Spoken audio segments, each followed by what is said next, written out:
"The Gloria Scott, I have some papers here," said my friend Sherlock Holmes, as we sat one winter's night on either side of the fire. "Which I really think, Watson, that it would be worth your while to glance over. These are the documents in the extraordinary case of the Gloria Scott, and this is the message which struck Justice of the Peace Trevor dead with horror when he read it." He had picked from a drawer a little tarnished cylinder, and undoing the tape, he handed me a short note scrawled upon a half-sheet of slate gray paper. "The supply of game for London is going steadily up," it ran. "Headkeeper Hudson, we believe, had been now told to receive all orders for flypaper and for preservation of your hen pheasant's life." As I glanced up from reading this enigmatical message, I saw Holmes chuckling at the expression upon my face. "You look a little bewildered," said he. "I cannot see how such a message as this could inspire horror. It seems to me to be rather grotesque than otherwise." "Very likely. Yet the fact remains that the reader, who was a fine, robust old man, was knocked clean down by it as if it had been the butt end of a pistol." "You arouse my curiosity," said I, "but why did you say just now that there were very particular reasons why I should study this case?" "Because it was the first in which I was ever engaged. I had often endeavored to elicit from my companion what had first turned his mind in the direction of criminal research, but had never caught him before in a communicative humor. Now he sat forward in this armchair and spread out the documents upon his knees. Then he lit his pipe and sat for some time smoking and turning them over. "You never heard me talk of Victor Trevor?" he asked. "He was the only friend I made during the 2 years I was at college. I was never a very sociable fellow, Watson, always rather fond of moping in my rooms and working out my own little methods of thought, so that I never mixed much with the men of my year. Bar fencing and boxing, I had few athletic tastes, and then my line of study was quite distinct from that of the other fellows, so that we had no points of contact at all. Trevor was the only man I knew, and that only through the accident of his bull terrier freezing on to my ankle one morning as I went down to chapel. It was a prosaic way of forming a friendship, but it was effective. I was laid by the heels for 10 days, but Trevor used to come in to inquire after me. At first it was only a minute's chat, but soon his visits lengthened, and before the end of the term we were close friends.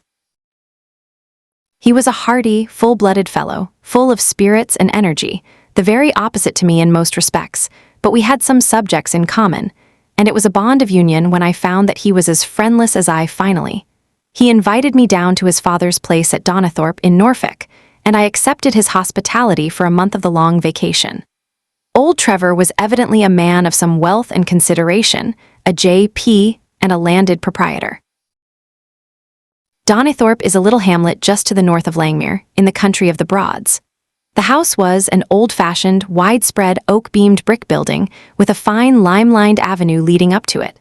There was excellent wild duck shooting in the fens, remarkably good fishing, a small but select library, taken over, as I understood, from a former occupant, and a tolerable cook, so that he would be a fastidious man who could not put in a pleasant month there. Trevor Sr. was a widower and my friend his only son. There had been a daughter, I heard, but she had died of diphtheria while on a visit to Birmingham. The father interested me extremely. He was a man of little culture, but with a considerable amount of rude strength, both physically and mentally. He knew hardly any books, but he had traveled far, had seen much of the world, and had remembered all that he had learned.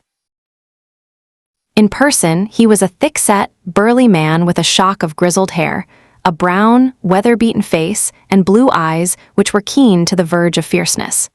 Yet he had a reputation for kindness and charity on the countryside, and was noted for the leniency of his sentences from the bench. One evening, shortly after my arrival, we were sitting over a glass of port after dinner, when young Trevor began to talk about those habits of observation and inference which I had already formed into a system, although I had not yet appreciated the part which they were to play in my life.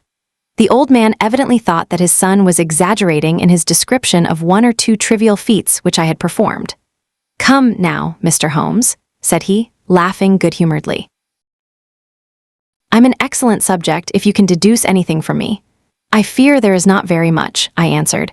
"I might suggest that you have gone about in fear of some personal attack with the last 12-month.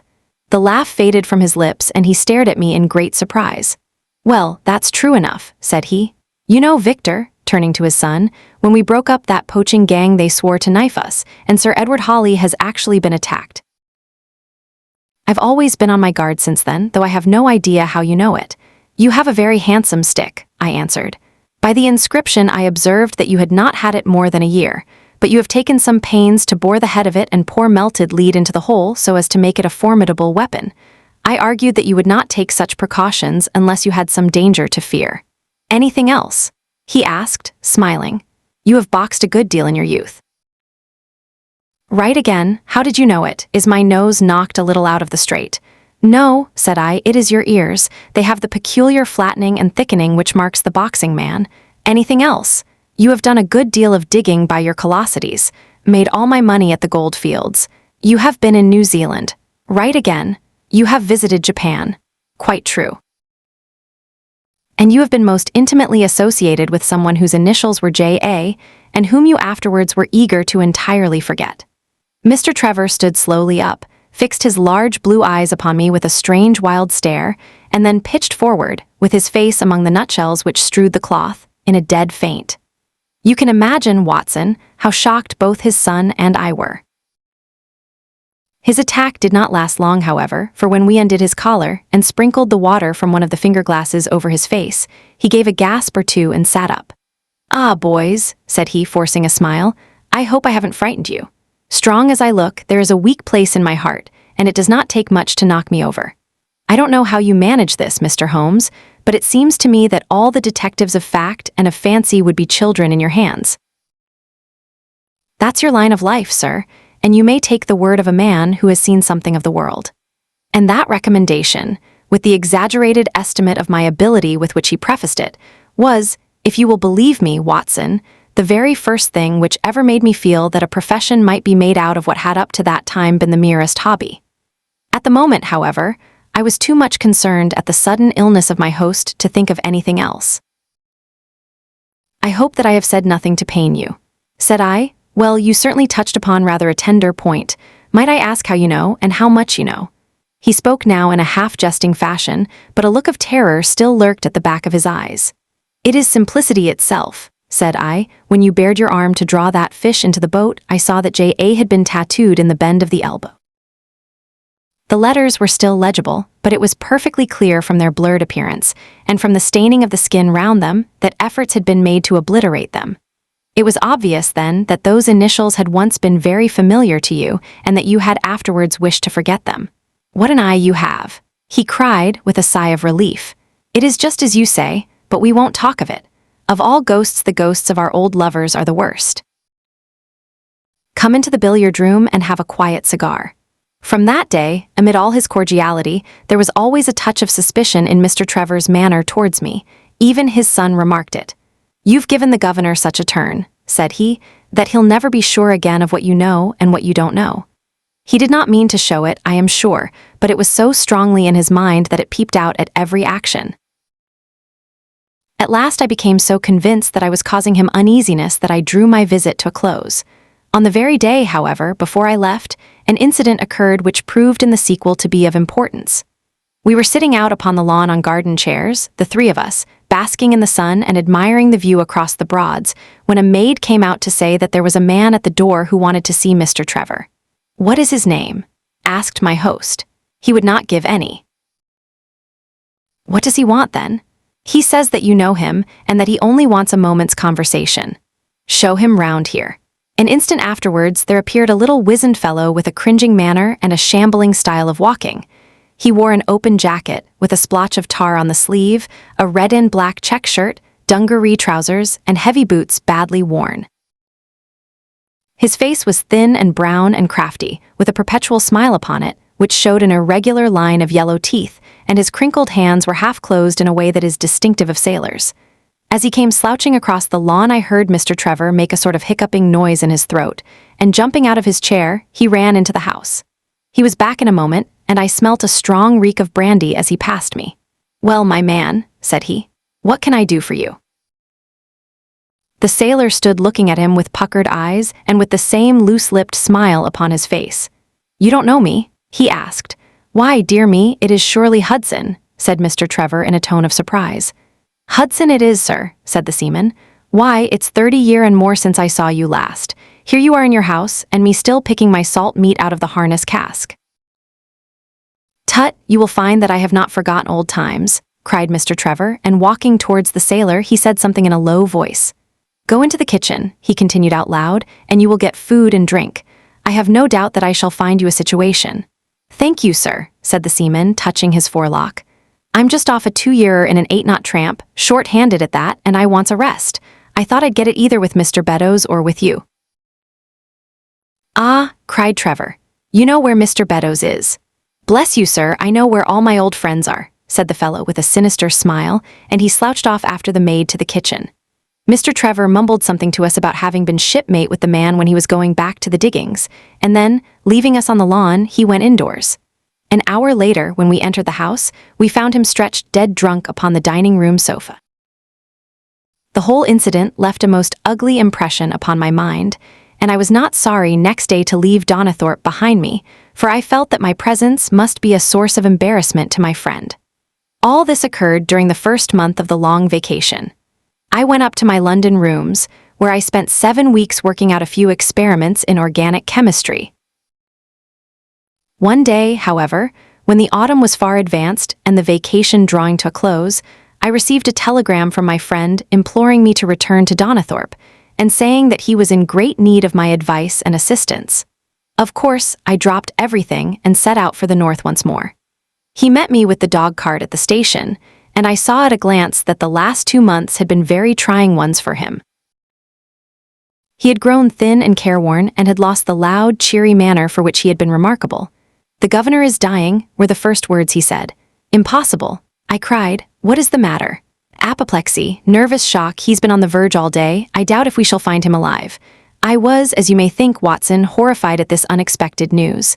"What has caused it?" I asked. "Ah, that is the point. Jump in and we can talk it over while we drive. You remember that fellow who came upon the evening before you left us?" "Perfectly. Do you know who it was that we let into the house that day?" "I have no idea." "It was the devil, Holmes," he cried. I stared at him in astonishment. "Yes, it was the devil himself. We have not had a peaceful hour since, not one. The governor has never held up his head from that evening, and now the life has been crushed out of him and his heart broken, all through this accursed Hudson." "What power had he then?" "Ah, that is what I would give so much to know. The kindly, charitable, good old governor, how could he have fallen into the clutches of such a ruffian? But I am so glad that you have come, Holmes. I trust very much to your judgment and discretion, and I know that you will advise me for the best." We were dashing along the smooth, white country road, with the long stretch of the Broads in front of us glimmering in the red light of the setting sun. From a grove upon our left I could already see the high chimneys and the flagstaff which marked the squire's dwelling. "My father made the fellow gardener," said my companion, and then, as that did not satisfy him, he was promoted to be butler. The house seemed to be at his mercy, and he wandered about and did what he chose in it.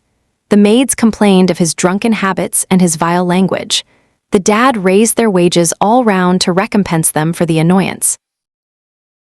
The fellow would take the boat and my father's best gun and treat himself to little shooting trips. And all this with such a sneering, leering, insolent face that I would have knocked him down 20 times over if he had been a man of my own age. I tell you, Holmes, I have had to keep a tight hold upon myself all this time, and now I am asking myself whether, if I had let myself go a little more, I might not have been a wiser man. Well, matters went from bad to worse with us, and this animal Hudson became more and more intrusive, until at last, on making some insolent reply to my father in my presence one day, I took him by the shoulders and turned him out of the room. He slunk away with a livid face and 2 venomous eyes which uttered more threats than his tongue could do. I don't know what passed between the poor dad and him after that, but the dad came to me next day and asked me whether I would mind apologizing to Hudson. I refused, as you can imagine, and asked my father how he could allow such a wretch to take such liberties with himself and his household. "Ah, my boy," said he, "it is all very well to talk, but you don't know how I am placed. But you shall know, Victor. I'll see that you shall know, come what may. You wouldn't believe harm of your poor old father, would you, lad? He was very much moved, and shut himself up in the study all day, where I could see through the window that he was writing busily. That evening, there came what seemed to me to be a grand release, for Hudson told us that he was going to leave us. He walked into the dining room as we sat after dinner and announced his intention in the thick voice of a half-drunken man. "I've had enough of Norfolk," said he. "I'll run down to Mr. Beddoes in Hampshire. He'll be as glad to see me as you were, I dare say. You're not going away in any kind of spirit, Hudson, I hope," said my father, with a tameness which made my blood boil. "I've not had my apology," said he sulkily, glancing in my direction. "Victor, you will acknowledge that you have used this worthy fellow rather roughly," said the dad, turning to me. "On the contrary, I think that we have both shown extraordinary patience towards him," I answered. "Oh, you do you?" he snarls. "Very good, mate, we'll see about that." He slouched out of the room and half an hour afterwards left the house, leaving my father in a state of pitiable nervousness. Night after night I heard him pacing his room, and it was just as he was recovering his confidence that the blow did at last fall. "And how?" I asked eagerly. "In a most extraordinary fashion. A letter arrived for my father yesterday evening, bearing the Fordingbridge postmark. My father read it, clapped both his hands to his head, and began running round the room in little circles like a man who has been driven out of his senses. When I at last drew him down onto the sofa, his mouth and eyelids were all puckered on one side, and I saw that he had a stroke. Dr. Fordham came over at once. We put him to bed, but the paralysis has spread, he has shown no sign of returning consciousness, and I think that we shall hardly find him alive." "You horrify me, Trevor," I cried. "What then could have been in this letter to cause so dreadful a result?" "Nothing. There lies the inexplicable part of it.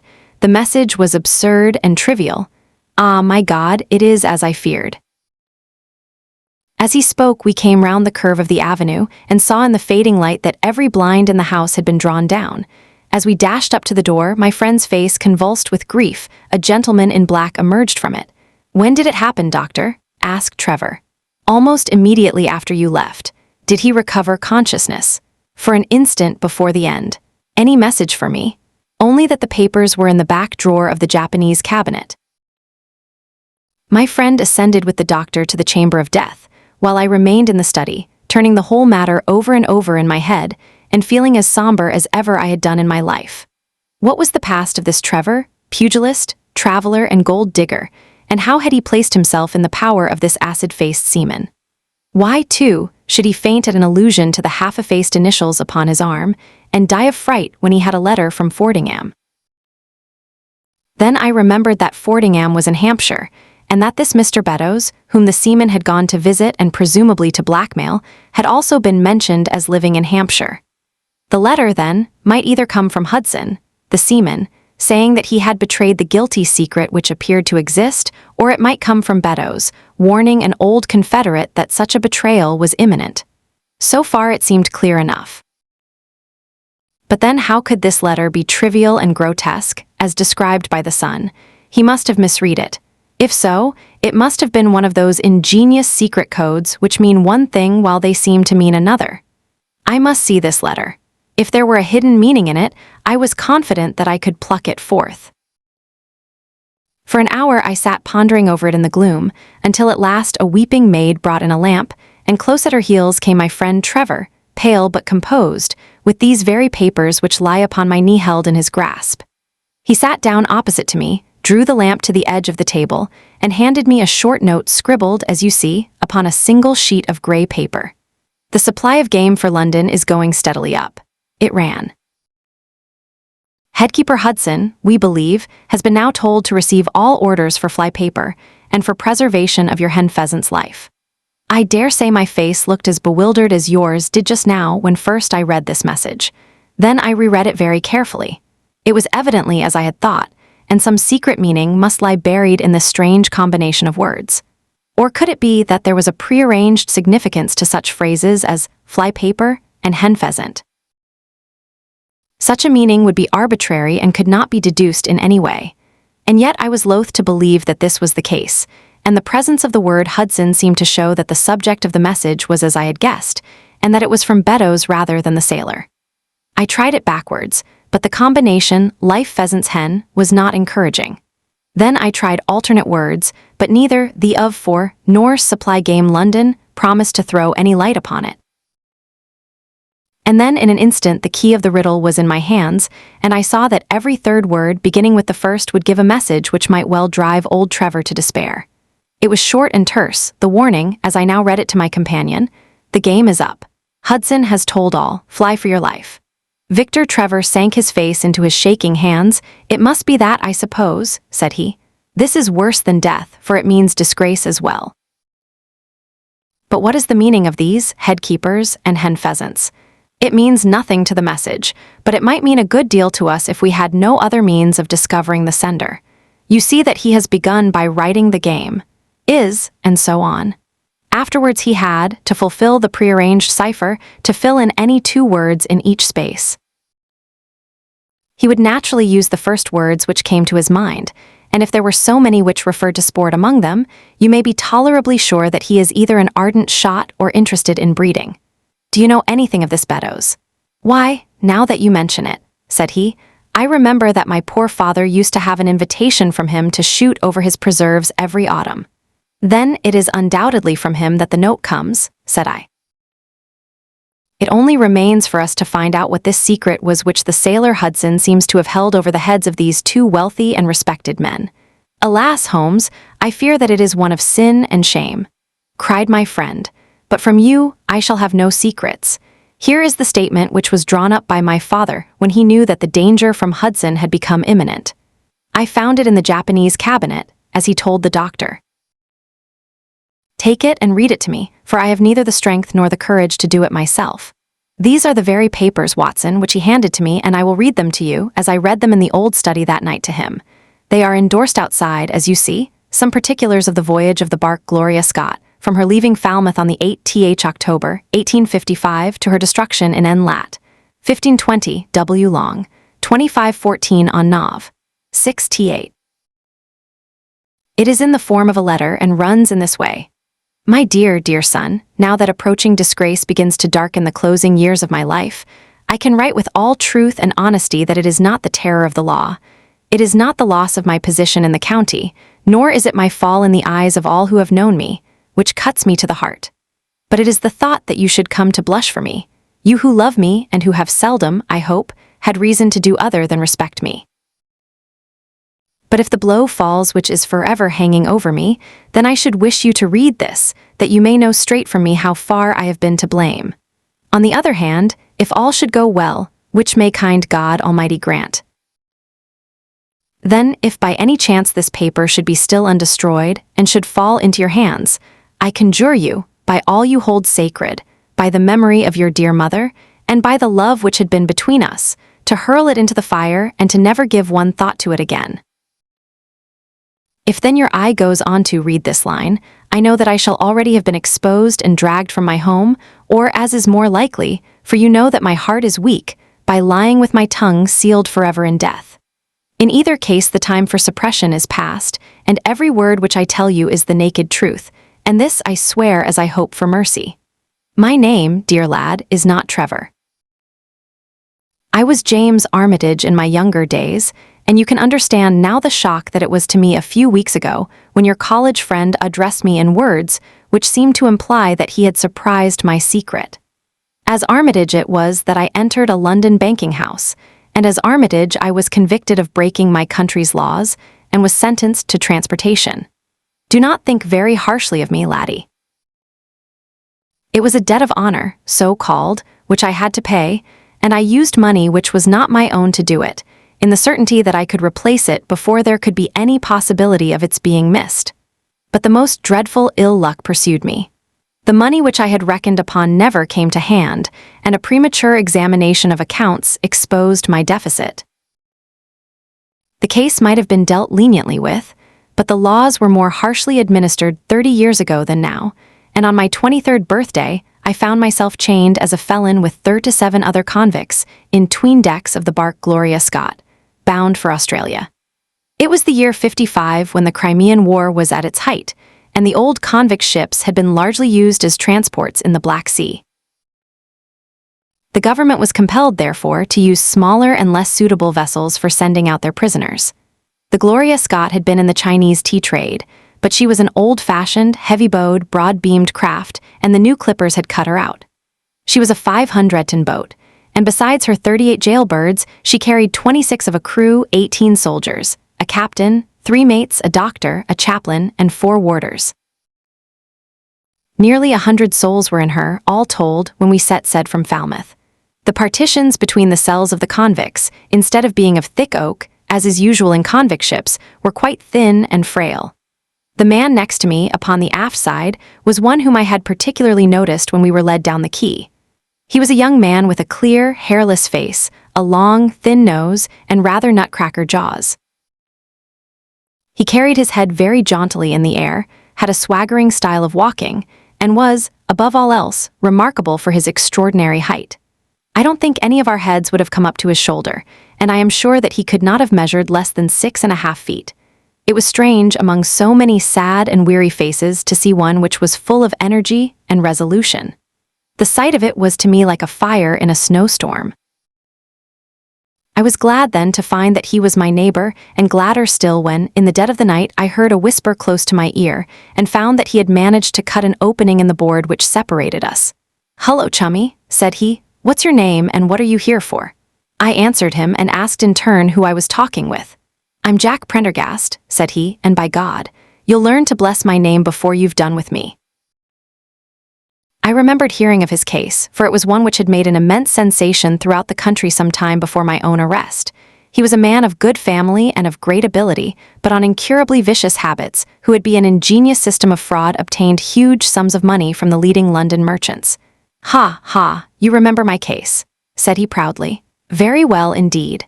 Then maybe you remember something queer about it." "What was that then?" "I'd had nearly $250,000, hadn't I?" so it was said. "But none was recovered, eh?" "No." "Well, where d'you suppose the balance is?" he asked. "I have no idea," said I. "Right between my finger and thumb," he cried. "By God, I've go more pounds to my name than you've hairs on your head. And if you've money, my son, and know how to handle it and spread it, you can do anything. Now, you don't think it likely that a man who could do anything is going to wear his breeches out sitting in the stinking hold of a rat-gutted, beetle-ridden, moldy old coffin of a China coaster. No, sir, such a man will look after himself and will look after his chums. You may lay to that. You hold on to him, and you may kiss the book that he'll haul you through." That was his style of talk, and at first I thought it meant nothing. But after a while, when he had tested me and sworn me in with all possible solemnity, he let me understand that there really was a plot to gain command of the vessel. A dozen of the prisoners had hatched it before they came aboard. Prendergast was the leader, and his money was the motive power. "I'd a partner," said he, "a rare good man, as true as a stock to a barrel. He's got the dibs, he has, and where do you think he is at this moment? Why, he's the chaplain of this ship, the chaplain, no less. He came aboard with a black coat, and his papers right, and money enough in his box to buy the thing right up from keel to main truck. The crew are his, body and soul. He could buy 'em at so much a gross with a cash discount, and he did it before ever they signed on. He's got 2 of the warders and Maria, the second mate, and he'd get the captain himself if he thought him worth it. What are we to do then?" I asked. "What do you think?" said he. "We'll make the coats of some of these soldiers redder than ever the tailor did." "But they are armed," said I, "and so shall we be, my boy. There's a brace of pistols for every mother's son of us, and if we can't carry this ship, with the crew at our back, it's time we were all sent to a young Mrs. boarding school. You speak to your mate upon the left tonight, and see if he is to be trusted." I did so, and found my other neighbor to be a young fellow in much the same position as myself, whose crime had been forgery. His name was Evans, but he afterwards changed it, like myself, and he is now a rich and prosperous man in the south of England. He was ready enough to join the conspiracy, as the only means of saving ourselves, and before we had crossed the bay there were only 2 of the prisoners who were not in the secret. One of these was of weak mind, and we did not dare to trust him, and the other was suffering from jaundice, and could not be of any use to us. From the beginning there was really nothing to prevent us from taking possession of the ship. The crew were a set of ruffians, specially picked for the job. The sham chaplain came into our cells to exhort us, carrying a black bag, supposed to be full of tracts, and so often did he come that by the 3rd day we had each stowed away at the foot of our beds a file, a brace of pistols, a pound of powder, and 20 slugs. 2 of the warders were agents of Prendergast, and the second mate was his right-hand man. The captain, the 2 mates, 2 warders, Lieutenant Martin, his 18 soldiers, and the doctor were all that we had against us. Yet, safe as it was, we determined to neglect no precaution, and to make our attack suddenly by night. It came, however, more quickly than we expected, and in this way. One evening, about the 3rd week after our start, the doctor had come down to see one of the prisoners who was ill, and putting his hand down on the bottom of his bunk he felt the outline of the pistols.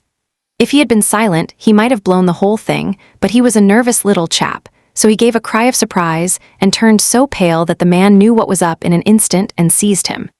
He was gagged before he could give the alarm and tied down upon the bed. He had unlocked the door that led to the deck, and we were through it in a rush. The 2 sentries were shot down, and so was a corporal who came running to see what was the matter. There were 2 more soldiers at the door of the stateroom, and their muskets seemed not to be loaded, for they never fired upon us, and they were shot while trying to fix their bayonets. Then we rushed on into the captain's cabin, but as we pushed open the door there was an explosion from within, and there he lay with his brains smeared over the chart of the Atlantic, which was pinned upon the table, while the chaplain stood with a smoking pistol in his hand at his elbow. The 2 mates had both been seized by the crew, and the whole business seemed to be settled.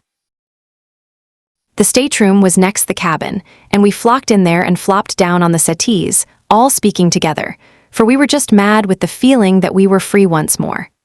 There were lockers all round, and Wilson, the sham chaplain, knocked one of them in and pulled out a dozen of brown sherry.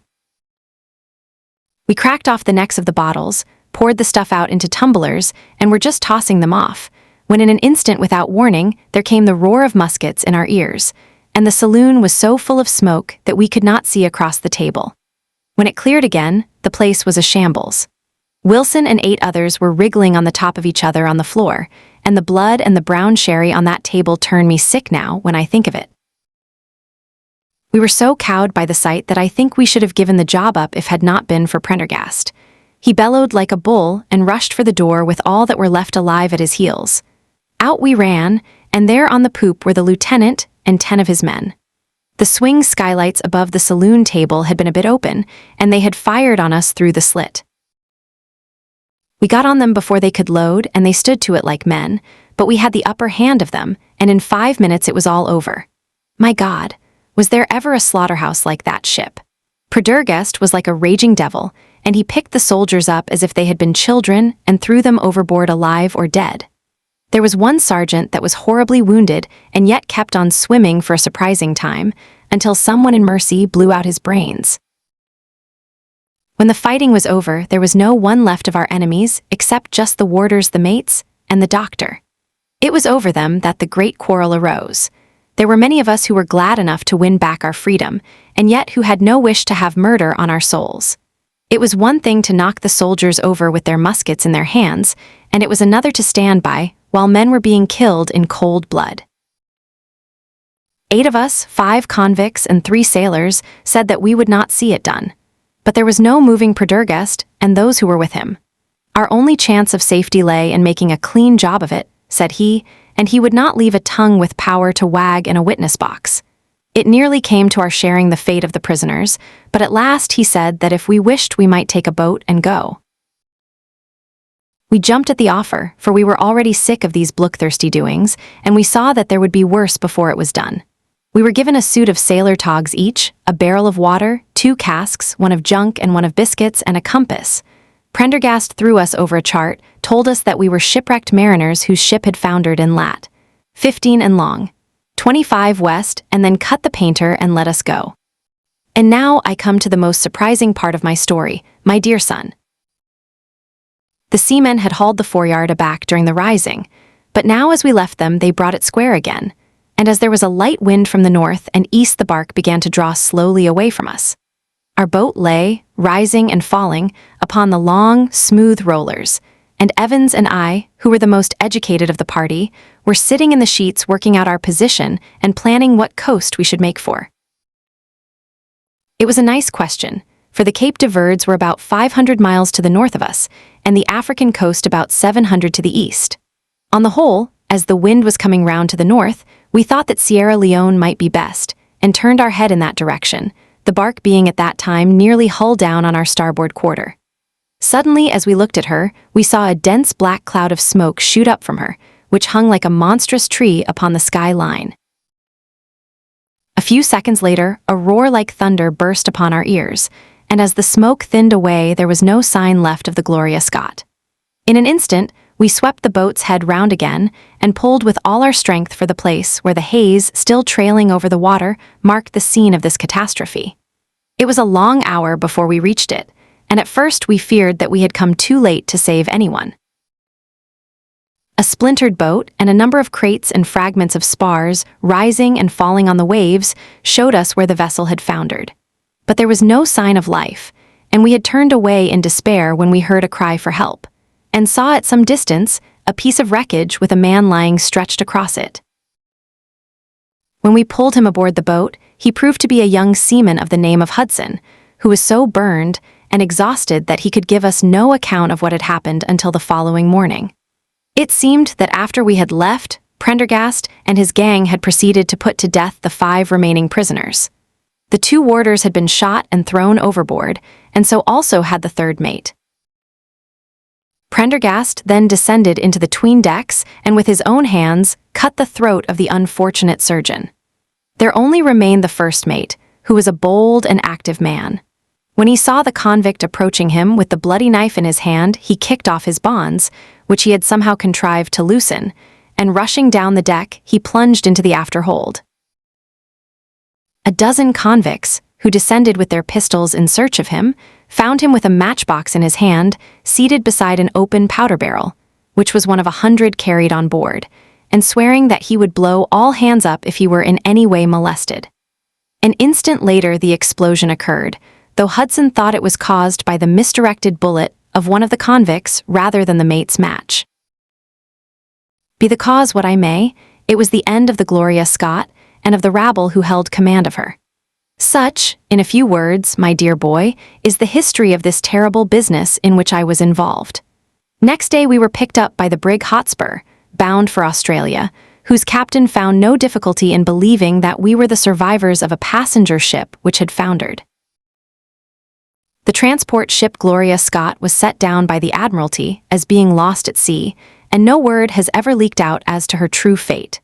After an excellent voyage, the Hotspur landed us at Sydney, where Evans and I changed our names and made our way to the diggings, where, among the crowds who were gathered from all nations, we had no difficulty in losing our former identities. The rest I need not relate. We prospered, we traveled, we came back as rich colonials to England, and we bought country estates. For more than 20 years we have led peaceful and useful lives, and we hope that our past was forever buried. Imagine, then, my feelings when in the seaman who came to us, I recognized instantly the man who had been picked off the wreck. He had tracked us down somehow, and had set himself to live upon our fears. You will understand now how it was that I strove to keep the peace with him, and you will in some measure sympathize with me in the fears which fill me, now that he has gone from me to his other victim, with threats upon his tongue. Underneath is written in a hand so shaky as to be hardly legible. Beddoes writes in cipher to say H has told all. Sweet Lord, have mercy on our souls. That was the narrative which I read that night to young Trevor, and I think, Watson, that under the circumstances it was a dramatic one. The good fellow was heartbroken at it, and went out to the Terai tea planting, where I hear that he is doing well. As to the sailor and Beddoes, neither of them was ever heard of again after that day on which the letter of warning was written. They both disappeared utterly and completely. No complaint had been lodged with the police, so that Beddoes had mistaken a threat for a deed. Hudson had been seen lurking about, and it was believed by the police that he had done away with Beddoes and had fled. For myself, I believe that the truth was exactly the opposite. I think that it is most probable that Beddoes, pushed to desperation and believing himself to have been already betrayed, had revenged himself upon Hudson, and had fled from the country with as much money as he could lay his hands on. Those are the facts of the case, Doctor, and if they are of any use to your collection, I am sure that they are very heartily at your service. The Musgrave Ritual and anomaly, which often struck me in the character of my friend Sherlock Holmes, was that, although in his methods of thought he was the neatest and most methodical of mankind, and although also he affected a certain quiet primness of dress, he was nonetheless in his personal habits one of the most untidy men that ever drove a fellow lodger to distraction. Not that I am in the least conventional in that respect myself. The rough-and-tumble work in Afghanistan, coming on the top of a natural bohemianism of disposition, has made me rather more lax than befits a medical man. But with me, there is a limit, and when I find a man who keeps his cigars in the coal scuttle, his tobacco in the toe end of a Persian slipper, and his unanswered correspondence transfixed by a jackknife into the very center of his wooden mantelpiece, then I begin to give myself virtuous airs. I have always held, too, that pistol practice should be distinctly an open-air pastime. And when Holmes, in one of his queer humors, would sit in an armchair with his hair trigger and 100 boxer cartridges, and proceed to adorn the opposite wall with a patriotic VR done in bullet pox, I felt strongly that neither the atmosphere nor the appearance of our room was improved by it. Our chambers were always full of chemicals and of criminal relics which had a way of wandering into unlikely positions, and of turning up in the butter dish or in even less desirable places. But his papers were my great crux. He had a horror of destroying documents, especially those which were connected with his past cases, and yet it was only once in every year or two that he would muster energy to docket and arrange them. For, as I have mentioned somewhere in these incoherent memoirs, the outbursts of passionate energy when he performed the remarkable feats with which his name is associated were followed by reactions of lethargy, during which he would lie about with his violin and his books, hardly moving save from the sofa to the table. Thus month after month his papers accumulated, until every corner of the room was stacked with bundles of manuscript which were on no account to be burned, and which could not be put away save by their owner. One winter's night, as we sat together by the fire, I ventured to suggest to him that, as he had finished pasting extracts into his commonplace book, he might employ the next 2 hours in making our room a little more habitable. He could not deny the justice of my request, so with a rather rueful face he went off to his bedroom, from which he returned presently pulling a large tin box behind him. This he placed in the middle of the floor, and squatting down upon a stool in front of it, he threw back the lid. I could see that it was already a third full of bundles of paper tied up with red tape into separate packages. "There are cases enough here, Watson," said he, looking at me with mischievous eyes. "I think that if you knew all that I had in this box you would ask me to pull some out instead of putting others in. These are the records of your early work, then?" I asked. "I have often wished that I had notes of those cases." "Yes, my boy, these were all done prematurely before my biographer had come to glorify me." He lifted bundle after bundle in a tender, caressing sort of way. "They are not all successes, Watson," said he, "but there are some pretty little problems among them. Here's the record of the Tarleton murders, and the case of Vanbury, the wine merchant, and the adventure of the old Russian woman, and the singular affair of the aluminum crutch, as well as a full account of Ricolti of the clubfoot and his abominable wife. And here, now, this really is something a little rechurch." He dived his arm down to the bottom of the chest and brought up a small wooden box with a sliding lid, such as children's toys are kept in. From within he produced a crumpled piece of paper, an old-fashioned brass key, a peg of wood with a ball of string attached to it, and 3 rusty old discs of metal. "Well, my boy, what do you make of this lot?" he asked, smiling at my expression. "It is a curious collection. Very curious, and the story that hangs round it will strike you as being more curious still. These relics have a history, then, so much so that they are history. What do you mean by that?" Sherlock Holmes picked them up one by one and laid them along the edge of the table. Then he reseated himself in his chair and looked them over with a gleam of satisfaction in his eyes. "These," said he, "are all that I have left to remind me of the adventure of the Musgrave Ritual." I had heard him mention the case more than once, though I had never been able to gather the details. "I should be so glad," said I, "if you would give me an account of it, and leave the litter as it is." He cried, mischievously, "Your tidiness won't bear much strain after all, Watson, but I should be glad that you should add this case to your annals, for there are points in it which make it quite unique in the criminal records of this, or, I believe, of any other country. A collection of my trifling achievements would certainly be incomplete, which contained no account of this very singular business. You may remember how the affair of the Gloria Scott, and my conversation with the unhappy man whose fate I told you of, first turned my attention in the direction of the profession which has become my life's work. You see me now when my name has become known far and wide, and when I am generally recognized both by the public and by the official force as being a final court of appeal in doubtful cases. Even when you knew me first, at the time of the affair which you have commemorated in a study in scarlet, I had already established a considerable, though not a very lucrative, connection. You can hardly realize, then, how difficult I found it at first, and how long I had to wait before I succeeded in making any headway. When I first came up to London, I had rooms in Montague Street, just round the corner from the British Museum, and there I waited, filling in my too abundant leisure time by studying all those branches of science which might make me more efficient. Now and again cases came in my way, principally through the introduction of old fellow students. For during my last years at the university, there was a good deal of talk there about myself and my methods. The third of these cases was that of the Musgrave Ritual, and it is to the interest which was aroused by that singular chain of events, and the large issues which proved to be at stake, that I trace my first stride towards to the position which I now hold. Reginald Musgrave had been in the same college as myself, and I had some slight acquaintance with him. He was not generally popular among the undergraduates, though it always seemed to me that what was set down as pride was really an attempt to cover extreme natural diffidence. In appearance, he was a man of exceedingly aristocratic type, thin, high-nosed, and large-eyed, with languid and yet courtly manners. He was indeed a scion of one of the very oldest families in the kingdom, though his branch was a cadet one which had separated from the northern Musgraves some time in the 16th century, and had established itself in western Sussex, where the manor house of Hurlstone is perhaps the oldest inhabited building in the county.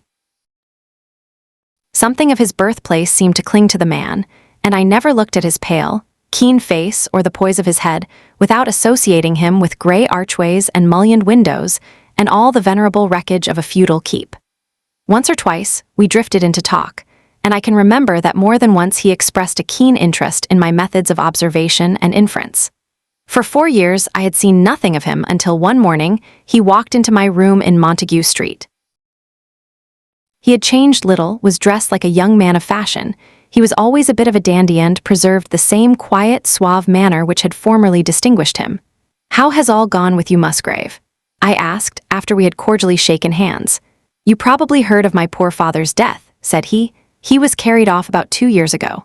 Since then I have of course had the Hurlstone estates to manage, and as I am member for my district as well, my life has been a busy one. But I understand, Holmes, that you are turning to practical ends those powers with which you used to amaze us." "Yes," said I have taken to living by my wits."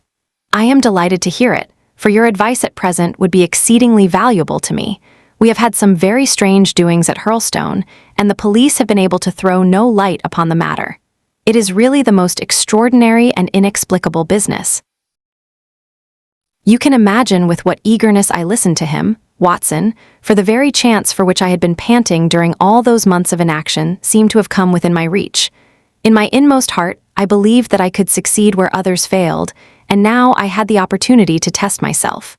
"Pray, let me have the details," I cried. Reginald Musgrave sat down opposite to me and lit the cigarette which I had pushed towards him. "You must know," said he, "that though I am a bachelor, I have to keep up a considerable staff of servants at Hurlstone, for it is a rambling old place and takes a good deal of looking after. I preserve, too, and in the pheasant months I usually have a house party, so that it would not do to be short-handed. Altogether there are 8 maids, the cook, the butler, 2 footmen, and a boy. The garden and the stables, of course, have a separate staff. Of these servants, the one who had been longest in our service was Brunton the butler. He was a young schoolmaster out of place when he was first taken up by my father, but he was a man of great energy and character, and he soon became quite invaluable in the household. He was a well-grown, handsome man, with a splendid forehead, and though he has been with us for 20 years, he cannot be more than 40 now. with his personal advantages and his extraordinary gifts, for he can speak several languages and play nearly every musical instrument. It is wonderful that he should have been satisfied so long in such a position, but I suppose that he was comfortable and lacked energy to make any change. The butler of Hurlstone is always a thing that is remembered by all who visit us. But this paragon has one fault. He is a bit of a Don Juan, and you can imagine that for a man like him, it is not a very difficult part to play in a quiet country district.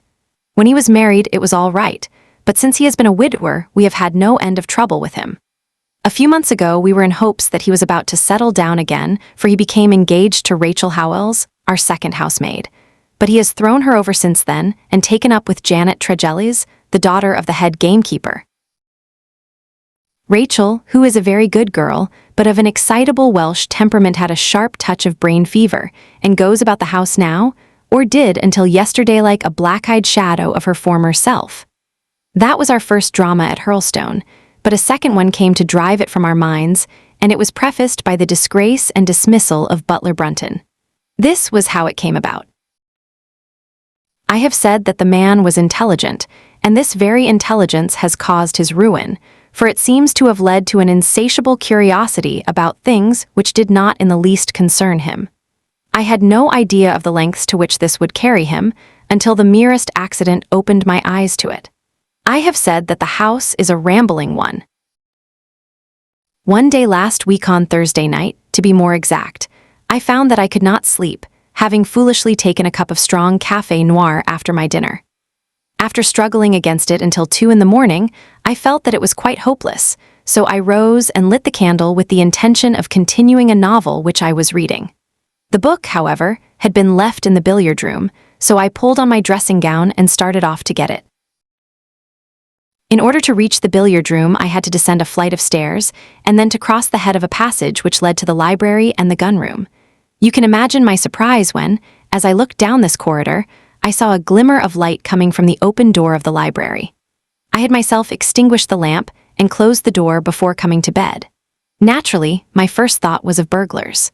The corridors at Hurlstone have their walls largely decorated with trophies of old weapons. From one of these I picked a battle-axe, and then, leaving my candle behind me, I crept on tiptoe down the passage and peeped in at the open door. Brunton, the butler, was in the library. He was sitting, fully dressed, in an easy chair with a slip of paper which looked like a map upon his knee, and his forehead sunk forward upon his hand in deep thought. I stood dumb with astonishment, watching him from the darkness. A small taper on the edge of the table shed a feeble light which sufficed to show me that he was fully dressed. Suddenly, as I looked, he rose from his chair, and walking over to a bureau at the side, he unlocked it and drew out one of the drawers. From this he took a paper, and returning to his seat, he flattened it out beside the taper on the edge of the table, and began to study it with minute attention. My indignation at this calm examination of our family documents overcame me so far that I took a step forward, and Brunton, looking up, saw me standing in the doorway. He sprang to his feet, his face turned livid with fear, and he thrust into his breast the chart-like paper which he had been originally studying. "So," said I, "this is how you repay the trust which we have reposed in you. You will leave my service tomorrow." He bowed with the look of a man who is utterly crushed, and slunk past me without a word. The taper was still on the table, and by its light I glanced to see what the paper was which Brunton had taken from the bureau. To my surprise, it was nothing of any importance at all, but simply a copy of the questions and answers in the singular old observance called the Musgrave Ritual. It is a sort of ceremony peculiar to our family, which each Musgrave for centuries past has gone through on his coming of age, a thing of private interest, and perhaps of some little importance to the archaeologist, like our own blazonings and charges, but of no practical use whatever.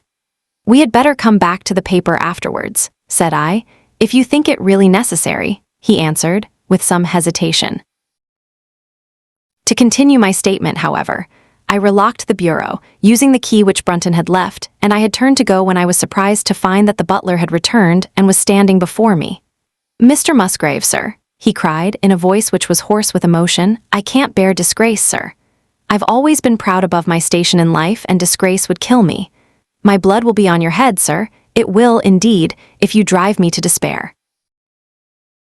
If you cannot keep me after what has passed, then for God's sake let me give you notice and leave in a month, as if of my own free will.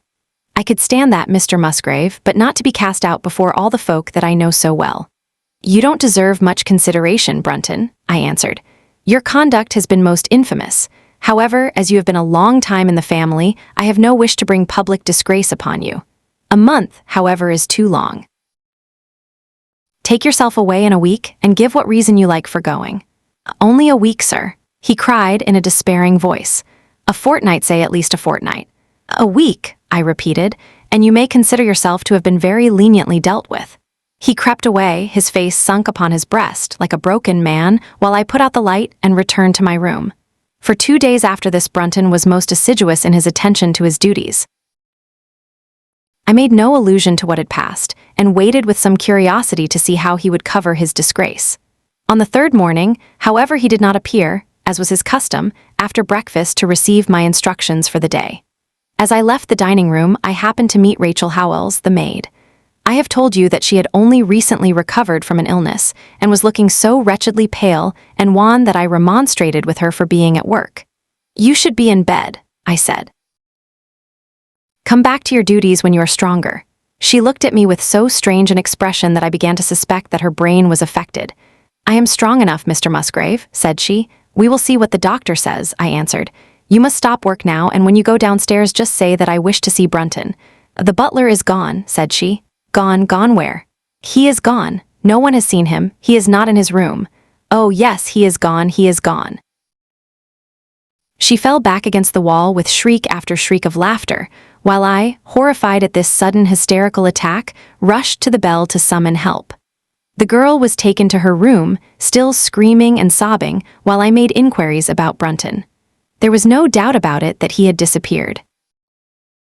His bed had not been slept in, he had been seen by no one since he had retired to his room the night before, and yet it was difficult to see how he could have left the house, as both windows and doors were found to be fastened in the morning.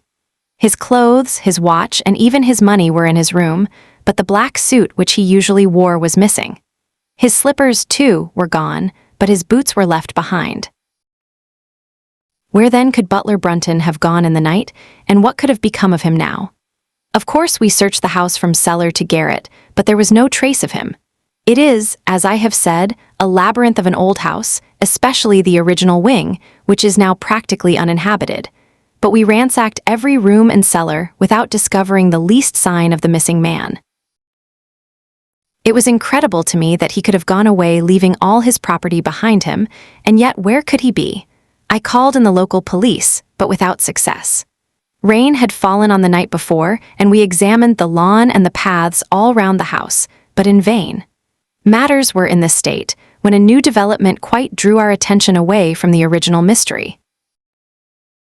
For 2 days Rachel Howells had been so ill, sometimes delirious, sometimes hysterical, that a nurse had been employed to sit up with her at night.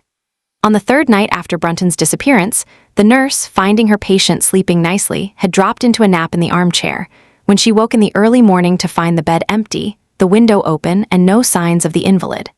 I was instantly aroused, and with the 2 footmen, started off at once in search of the missing girl. It was not difficult to tell the direction which she had taken, for, starting from under her window, we could follow her footmarks easily across the lawn to the edge of the mere, where they vanished close to the gravel path which leads out of the grounds. The lake there is 8 feet deep, and you can imagine our feelings when we saw that the trail of the poor demented girl came to an end at the edge of it. Of course, we had the drags at once, and set to work to recover the remains, but no trace of the body could we find. On the other hand, we brought to the surface an object of a most unexpected kind.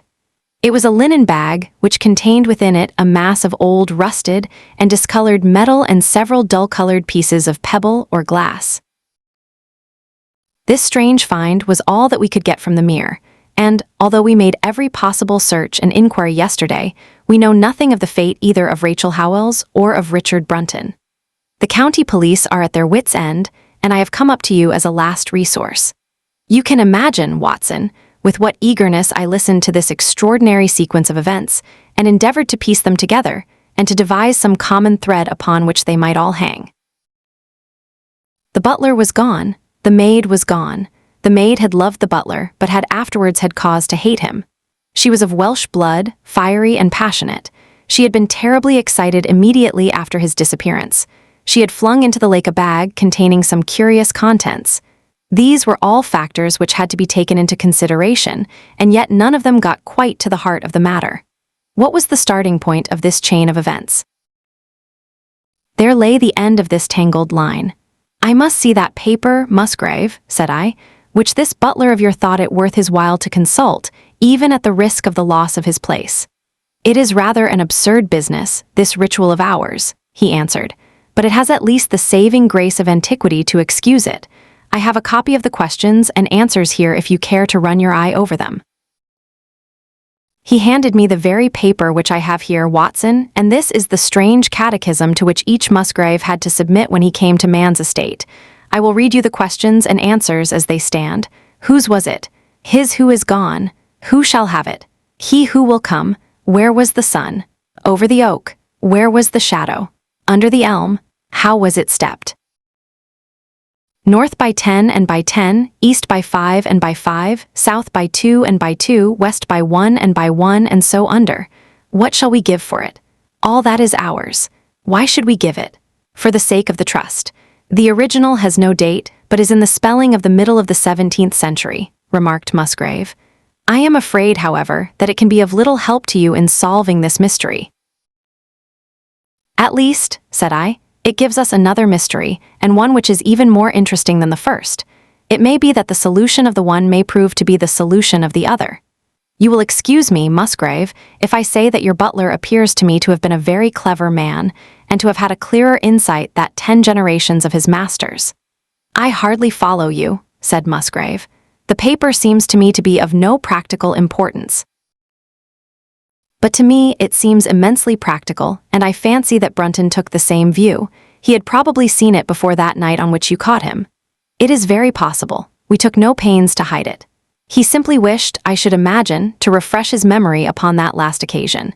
He had, as I understand, some sort of map or chart which he was comparing with the manuscript, and which he thrust into his pocket when you appeared.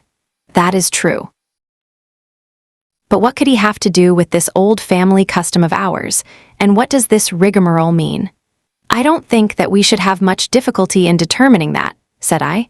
With your permission, we will take the first train down to Sussex, and go a little more deeply into the matter upon the spot. The same afternoon saw us both at Hurlstone. Possibly you have seen pictures and read descriptions of the famous old building, so I will confine my account of it to saying that it is built in the shape of an L, the long arm being the more modern portion, and the shorter the ancient nucleus, from which the other had developed. Over the low, heavily linteled door, in the center of this old part, is chiseled the date, 1607, but experts are agreed that the beams and stonework are really much older than this. The enormously thick walls and tiny windows of this part had in the last century driven the family into building the new wing, and the old one was used now as a storehouse and a cellar, when it was used at all. A splendid park with fine old timber surrounds the house, and the lake, to which my client had referred, lay close to the avenue, about 200 yards from the building. I was already firmly convinced, Watson, that there were not 3 separate mysteries here, but one only, and that if I could read the Musgrave Ritual aright, I should hold in my hand the clue which would lead me to the truth concerning both the butler Brunton and the maid Howells. To that then I turned all my energies.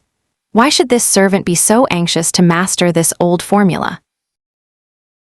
Evidently because he saw something in it which had escaped all those generations of country squires, and from which he expected some personal advantage. What was it then, and how had it affected his fate? It was perfectly obvious to me, on reading the ritual, that the measurements must refer to some spot to which the rest of the document alluded, and that if we could find that spot, we should be in a fair way towards finding what the secret was which the old Musgraves had thought it necessary to embalm in so curious a fashion. There were 2 guides given us to start with, an oak and an elm. As to the oak, there could be no question at all. Right in front of the house, upon the left-hand side of the drive, there stood a patriarch among oaks, one of the most magnificent trees that I have ever seen. "That was there when your ritual was drawn up," said I, as we drove past it. "It was there at the Norman Conquest in all probability," he answered. "It has a girth of 23 feet. Here was one of my fixed points secured. Have you any old elms?" I asked. "There used to be a very old one over yonder, but it was struck by lightning 10 years ago, and we cut down the stump. You can see where it used to be." "Oh, yes. There are no other elms. No old ones, but plenty of beeches. I should like to see where it grew." We had driven up in a dog cart, and my client led me away at once, without our entering the house, to the scar on the lawn where the elm had stood. It was nearly midway between the oak and the house. My investigation seemed to be progressing. "I suppose it is impossible to find out how high the elm was?" I asked. "I can give you it at once. It was 64 feet. "How do you come to know it?" I asked, in surprise. "When my old tutor used to give me an exercise in trigonometry, it always took the shape of measuring heights. When I was a lad, I worked out every tree and building in the estate. This was an unexpected piece of luck." My data were coming more quickly than I could have reasonably hoped. "Tell me," I asked, "did your butler ever ask you such a question?" Reginald Musgrave looked at me in astonishment. "Now that you call it to my mind," he answered, "Brunton did ask me about the height of the tree some months ago in connection with some little argument with the groom. This was excellent news, Watson, for it showed me that I was on the right road." I looked up at the sun. It was low in the heavens, and I calculated that in less than an hour it would lie just above the topmost branches of the old oak. One condition mentioned in the ritual would then be fulfilled, and the shadow of the elm must mean the farther end of the shadow, otherwise the trunk would have been chosen as the guide. I had, then, to find where the far end of the shadow would fall when the sun was just clear of the oak. That must have been difficult, Holmes, when the elm was no longer there. Well, at least I knew that if Brunton could do it, I could also. Besides, there was no real difficulty. I went with Musgrave to his study and whittled myself this peg, to which I tied this long string with a knot at each yard. Then I took 2 lengths of a fishing rod, which came to just 6 feet, and I went back with my client to where the elm had been. The sun was just grazing the top of the oak. I fastened the rod on end, marked out the direction of the shadow, and measured it. It was 9 feet in length. Of course, the calculation now was a simple one. If a rod of 6 feet threw a shadow of 9, a tree of 64 feet would throw one of 9 to 6, and the line of the one would of course the line of the other. I measured out the distance, which brought me almost to the wall of the house, and I thrust a peg into the spot. You can imagine my exultation, Watson, when within 2 inches of my peg, I saw a conical depression in the ground. I knew that it was the mark made by Brunton in his measurements, and that I was still upon his trail. From this starting point, I proceeded to step, having first taken the cardinal points by my pocket compass. 10 steps with each foot took me along parallel with the wall of the house, and again I marked my spot with a peg. Then I carefully paced off 5 to the east and 2 to the south. It brought me to the very threshold of the old door.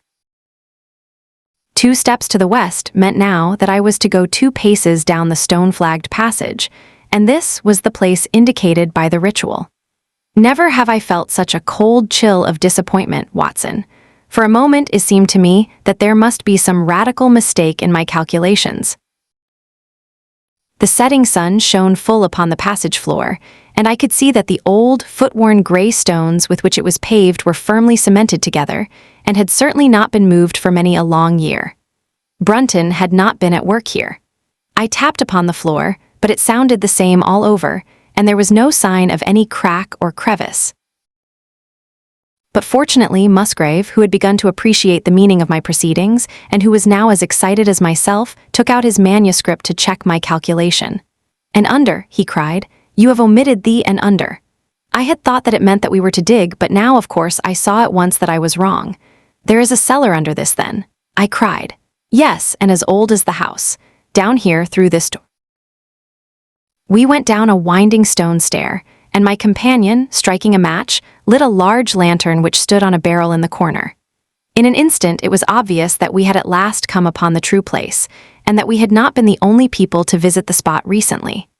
It had been used for the storage of wood, but the billets, which had evidently been littered over the floor, were now piled at the sides, so as to leave a clear space in the middle.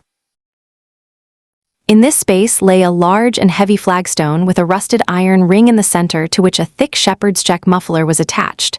"By Jove," cried my client. "That's Brunton's muffler. I have seen it on him and could swear to it. What has the villain been doing here?" At my suggestion, a couple of the county police were summoned to be present, and I then endeavored to raise the stone by pulling on the cravat. I could only move it slightly, and it was with the aid of one of the constables that I succeeded at last in carrying it to one side. A black hole yawned beneath into which we all peered, while Musgrave, kneeling at the side, pushed down the lantern. A small chamber about 7 feet deep and 4 feet square lay open to us. At one side of this was a squat, brass-bound wooden box, the lid of which was hinged upwards, with this curious old-fashioned key projecting from the lock. It was furred outside by a thick layer of dust, and damp and worms had eaten through the wood, so that a crop of livid fungi was growing on the inside of it. Several discs of metal, old coins apparently, such as I hold here, were scattered over the bottom of the box, but it contained nothing else. At the moment, however, we had no thought for the old chest, for our eyes were riveted upon that which crouched beside it. It was the figure of a man, clad in a suit of black, who squatted down upon his hams with his forehead sunk upon the edge of the box and his 2 arms thrown out on each side of it. The attitude had drawn all the stagnant blood to the face, and no man could have recognized that distorted liver-colored countenance. But his height, his dress, and his hair were all sufficient to show my client, when we had drawn the body up, that it was indeed his missing butler. He had been dead some days, but there was no wound or bruise upon his person to show how he had met his dreadful end. When his body had been carried from the cellar, we found ourselves still confronted with a problem which was almost as formidable as that with which we had started. I confess that so far, Watson, I had been disappointed in my investigation. I had reckoned upon solving the matter when once I had found the place referred to in the ritual. But now I was there, and was apparently as far as ever from knowing what it was which the family had concealed with such elaborate precautions. It is true that I had thrown a light upon the fate of Brunton, but now I had to ascertain how that fate had come upon him, and what part had been played in the matter by the woman who had disappeared. I sat down upon a keg in the corner and thought the whole matter carefully over. You know my methods in such cases, Watson. I put myself in the man's place, and having first gauged his intelligence, I try to imagine how I should myself have proceeded under the same circumstances.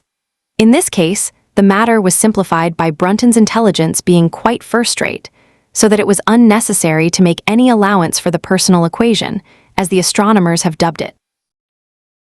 He knew that something valuable was concealed. He had spotted the place.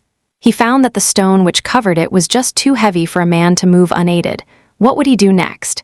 He could not get help from outside, even if he had someone whom he could trust, without the unbarring of doors and considerable risk of detection. It was better, if he could, to have his helpmate inside the house. But whom could he ask? This girl had been devoted to him.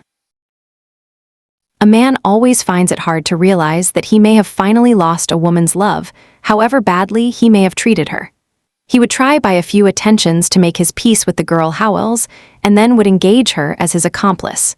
Together, they would come at night to the cellar, and their united force would suffice to raise the stone. So far I could follow their actions as if I had actually seen them. But for 2 of them, and one a woman, it must have been heavy work the raising of that stone. A burly Sussex policeman, and I had found it no light job. What would they do to assist them? Probably what I should have done myself. I rose and examined carefully the different billets of wood which were scattered round the floor. Almost at once, I came upon what I expected. One piece, about 3 feet in length, had a very marked indentation at one end, while several were flattened at the sides as if they had been compressed by some considerable weight. Evidently, as they had dragged the stone up, they had thrust the chunks of wood into the chink, until at last, when the opening was large enough to crawl through, they would hold it open by a billet placed lengthwise, which might very well become indented at the lower end, since the whole weight of the stone would press it down onto the edge of this other slab. So far I was still on safe ground. And now, how was I to proceed to reconstruct this midnight drama? Clearly, only one could fit into the hole, and that one was Brunton. The girl must have waited above. Brunton then unlocked the box, handed up the contents presumably, since they were not to be found and then what happened? What smoldering fire of vengeance had suddenly sprung into flame in this passionate Celtic woman's soul when she saw the man who had wronged her, perhaps, far more than we suspected, in her power? Was it a chance that the wood had slipped, and that the stone had shut Brunton into what had become his sepulchre? Had she only been guilty of silence as to his fate, or had some sudden blow from her hand dashed the support away and sent the slab crashing down into its place? Be that as it might, I seemed to see that woman's figure still clutching at her treasure trove and flying wildly up the winding stair, with her ears ringing perhaps with the muffled screams from behind her and with the drumming of frenzied hands against the slab of stone which was choking her faithless lover's life out. Here was the secret of her blanched face, her shaken nerves, her peals of hysterical laughter on the next morning. But what had been in the box? What had she done with that? Of course, it must have been the old metal and pebbles which my client had dragged from the mere. She had thrown them in there at the first opportunity to remove the last trace of her crime. For 20 minutes I had sat motionless, thinking the matter out. Musgrave still stood with a very pale face, swinging his lantern and peering down into the hole. "These are coins of Charles I," said he, holding out the few which had been in the box. "You see we were right in fixing our date for the ritual." "We may find something else of Charles I," I cried, as the probable meaning of the first two questions of the ritual broke suddenly upon me. "Let me see the contents of the bag which you fished from the mere." We ascended to his study, and he laid the debris before me. I could understand his regarding it as of small importance when I looked at it, for the metal was almost black and the stones lusterless and dull. I rubbed one of them on my sleeve, however, and it glowed afterwards like a spark in the dark hollow of my hand. The metal work was in the form of a double ring, but it had been bent and twisted out of its original shape. "You must bear in mind," said I, "that the royal party made head in England even after the death of the king, and that when they at last fled they probably left many of their most precious possessions buried behind them, with the intention of returning for them in more peaceful times. My ancestor, Sir Ralph Musgrave, was a prominent cavalier and the right-hand man of Charles II in his wanderings," said my friend. "Ah, indeed," I answered. "Well, now I think that really should give us the last link that we wanted. I must congratulate you on coming into the possession, though in rather a tragic manner, of a relic which is of great intrinsic value, but of even greater importance as an historical curiosity." "What is it, then?" he gasped in astonishment. "It is nothing less than the ancient crown of the kings of England." "The crown? Precisely. Consider what the ritual says. How does it run? Whose was it? His who is gone. That was after the execution of Charles. Then, who shall have it? He who will come. That was Charles II, whose advent was already foreseen. There can, I think, be no doubt that this battered and shapeless diadem once encircled the brows of the royal Stuarts. And how came it in the pond? Ah, that is a question that will take some time to answer." And with that, I sketched out to him the whole long chain of surmise and of proof which I had constructed. The twilight had closed in, and the moon was shining brightly in the sky before my narrative was finished. "And how was it then that Charles did not get his crown when he returned?" asked Musgrave, pushing back the relic into its linen bag. "Ah, there you lay your finger upon the one point which we shall probably never be able to clear up.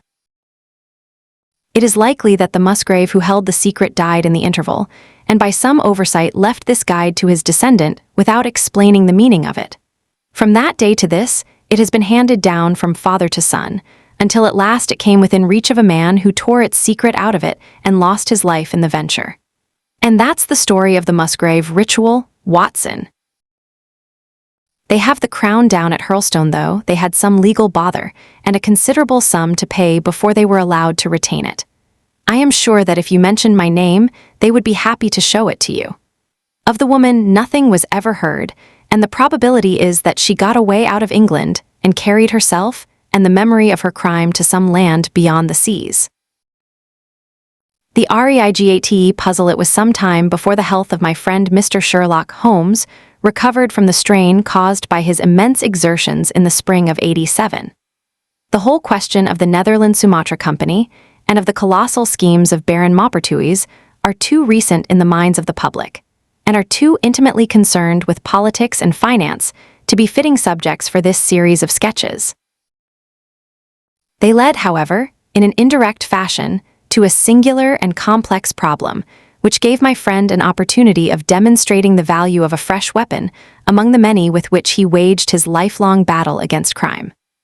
On referring to my notes, I see that it was upon the 14th of April that I received a telegram from Lyon, which informed me that Holmes was lying ill in the Hotel Dulong. Within 24 hours, I was in his sick room, and was relieved to find that there was nothing formidable in his symptoms. Even his iron constitution, however, had broken down under the strain of an investigation which had extended over 2 months, during which period he had never worked less than 15 hours a day, and had more than once, as he assured me, kept to his task for 5 days at a stretch. Even the triumphant issue of his labors could not save him from reaction after so terrible an exertion, and at a time when Europe was ringing with his name, and when his room was literally ankle-deep with congratulatory telegrams, I found him a prey to the blackest depression. Even the knowledge that he had succeeded where the police of 3 countries had failed, and that he had outmaneuvered at every point the most accomplished swindler in Europe, was insufficient to rouse him from his nervous prostration. 3 days later, we were back in Baker Street together. But it was evident that my friend would be much the better for a change, and the thought of a week of springtime in the country was full of attractions to me also. My old friend, Colonel Hayter, who had come under my professional care in Afghanistan, had now taken a house near Reigate in Surrey, and had frequently asked me to come down to him upon a visit. On the last occasion, he had remarked that if my friend would only come with me, he would be glad to extend his hospitality to him also. A little diplomacy was needed, but when Holmes understood that the establishment was a bachelor one, and that he would be allowed the fullest freedom, he fell in with my plans, and a week after our return from Lyon, we were under the colonel's roof. Hayter was a fine old soldier who had seen much of the world, and he soon found, as I had expected, that Holmes and he had much in common. On the evening of our arrival, we were sitting in the colonel's gun-room after dinner, Holmes stretched upon the sofa, while Hayter and I looked over his little armory of Eastern weapons. "By the way," said he suddenly, "I think I'll take one of these pistols upstairs with me in case we have an alarm." "An alarm?" said I. "Yes, we've had a scare in this part lately. Old Acton, who is one of our county magnates, had his house broken into last Monday. No great damage done, but the fellows are still at large." "No clue?" asked Holmes, cocking his eye at the colonel. "None as yet, but the affair is a pretty one of our little country crimes, which must seem too small for your attention, Mr. Holmes, after this great international affair." Holmes waved away the compliment, though his smile showed that it had pleased him. "Was there any feature of interest?" "I fancy not. The thieves ransacked the library and got very little for their pains. The whole place was turned upside down, drawers burst open, and presses ransacked, with the result that an odd volume of Pope's Homer, 2 plated candlesticks, an ivory letterweight, a small oak barometer, and a ball of twine are all that have vanished." "What an extraordinary assortment!" I exclaimed. "Oh, the fellows evidently grabbed hold of everything they could get." Holmes grunted from the sofa. "The county police ought to make something of that," said he. "Why, it is surely obvious that," but I held up a warning finger. "You are here for a rest, my dear fellow. For heaven's sake, don't get started on a new problem when your nerves are all in shreds." Holmes shrugged his shoulders with a glance of comic resignation towards the colonel, and the talk drifted away into less dangerous channels. It was destined, however, that all my professional caution should be wasted, for next morning the problem obtruded itself upon us in such a way that it was impossible to ignore it, and our country visit took a turn which neither of us could have anticipated. We were at breakfast when the colonel's butler rushed in with all his propriety shaken out of him. "Have you heard the news, sir?" he gasped. "At the Cunninghams, sir." "Burglary," cried the colonel with his coffee cup in midair. "Murder." The colonel whistled. "By Jove," said he. "Who's killed then, the J.P. or his son?" "Neither, sir, it was William the coachman. Shot through the heart, sir, and never spoke again." "Who shot him then?" "The burglar, sir. He was off like a shot and got clean away. He just broke in at the pantry window when William came on him and met his end in saving his master's property." "What time?" "It was last night, sir, somewhere about 12. "Ah, then we'll step over afterwards," said the colonel, coolly settling down to his breakfast again. "It's a baddish business," he added when the butler had gone. "He's our leading man about here, is old Cunningham, and a very decent fellow too. He'll be cut up over this, for the man has been in his service for years and was a good servant. It's evidently the same villains who broke into Acton's." "And stole that very singular collection," said Holmes thoughtfully. "Precisely. It may prove the simplest matter in the world, but all the same at first glance this is just a little curious, is it not? A gang of burglars acting in the country might be expected to vary the scene of their operations and not to crack 2 cribs in the same district within a few days. When you spoke last night of taking precautions, I remember that it passed through my mind that this was probably the last parish in England to which the thief or thieves would be likely to turn their attention, which shows that I have still much to learn." "I fancy it's some local practitioner," said the colonel. "In that case, of course, Acton's and Cunningham's are just the places he would go for, since they are far the largest about here. And richest." "Well, they ought to be, but they've had a lawsuit for some years which has sucked the blood out of both of them, I fancy. Old Acton has some claim on half Cunningham's estate, and the lawyers have been at it with both hands. If it's a local villain, there should not be much difficulty in running him down," said Holmes with a yawn. "All right, Watson, I don't intend to meddle." "Inspector Forrester, sir," said the butler, throwing open the door. The official, a smart, keen-faced young fellow, stepped into the room. "Good morning, Colonel," said he. "I hope I don't intrude, but we hear that Mr. Holmes of Baker Street is here." The colonel waved his hand towards my friend, and the inspector bowed. "We thought that perhaps you would care to step across, Mr. Holmes." "The fates are against you, Watson," said he, laughing. "We were chatting about the matter when you came in, Inspector. Perhaps you can let us have a few details." As he leaned back in his chair in the familiar attitude, I knew that the case was hopeless. We had no clue in the Acton affair, but here we have plenty to go on, and there's no doubt it is the same party in each case. The man was seen. "Ah, yes, sir. But he was off like a deer after the shot that killed poor William Kerwin was fired. Mr. Cunningham saw him from the bedroom window, and Mr. Alec Cunningham saw him from the back passage. It was 11:45 when the alarm broke out. Mr. Cunningham had just got into bed, and Mr. Alec was smoking a pipe in his dressing gown. They both heard William the coachman calling for help, and Mr. Alec ran down to see what was the matter. The back door was open, and as he came to the foot of the stairs, he saw 2 men wrestling together outside. One of them fired a shot, the other dropped, and the murderer rushed across the garden and over the hedge. Mr. Cunningham, looking out of his bedroom, saw the fellow as he gained the road, but lost sight of him at once. Mr. Alec stopped to see if he could help the dying man, and so the villain got clean away. Beyond the fact that he was a middle-sized man and dressed in some dark stuff, we have no personal clue, but we are making energetic inquiries, and if he is a stranger, we shall soon find him out. What was this William doing there? Did he say anything before he died? Not a word. He lives at the lodge with his mother, and as he was a very faithful fellow, we imagine that he walked up to the house with the intention of seeing that all was right there. Of course, this Acton business has put everyone on their guard. The robber must have just burst open the door, the lock has been forced, when William came upon him. Did William say anything to his mother before going out? She is very old and deaf, and we can get no information from her.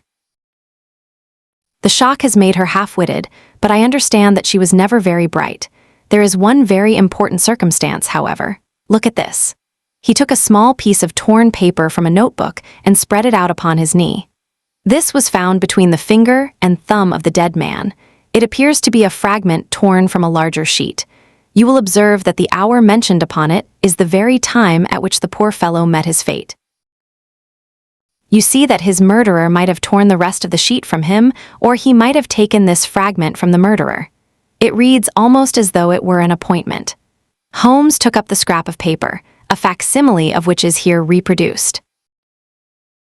At 11:45 learn what may, presuming that it is an appointment, continued the inspector. It is of course a conceivable theory that this William Kerwin, though he had the reputation of being an honest man, may have been in league with the thief. He may have met him there, may even have helped him to break in the door, and then they may have fallen out between themselves. This writing is of extraordinary interest, said Holmes, who had been examining it with intense concentration. These are much deeper waters than I had thought. He sank his head upon his hands, while the inspector smiled at the effect which his case had had upon the famous London specialist.